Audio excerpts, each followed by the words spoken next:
Hi everyone. You all might be wondering how people create stores in a Shopify Partner Dashboard.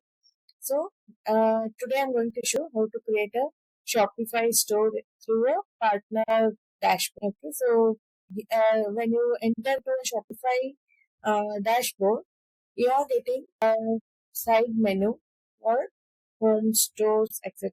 So you have to click on the stores so that you will get the store link. Okay, here click on the create store. So when you create a store, there are two options here. One is the request store access, one is a create a store. So this request store access says that already someone has a store and they are requesting you to maintain that or collaborate with them or do some further development. So at that time you can just request the store access and you will get that access. Okay, so that will be shown under the collaborations. Okay. Now it is asking you whether you want to create a development store or client transfer. So development store is one where you are just testing, developing, and it is under the staging environment. So it's just under the testing environment. So if you want to create a store for your client directly, you can create client transfer, manage and transfer stores for the client. So once you click this, you'll it will take you to name and country.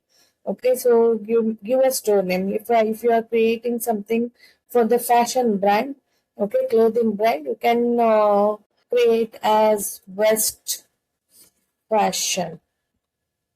Okay, maybe it's show something called Western fashion designing store. Okay, then a country you can whichever country it is. It now as I'm in India, I'm selecting India.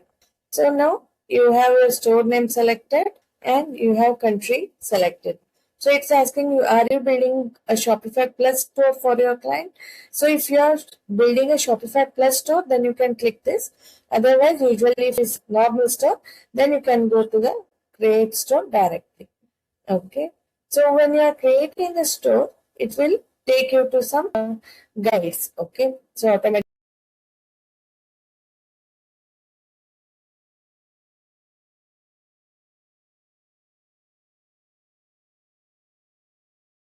So this is how you are creating the Shopify store.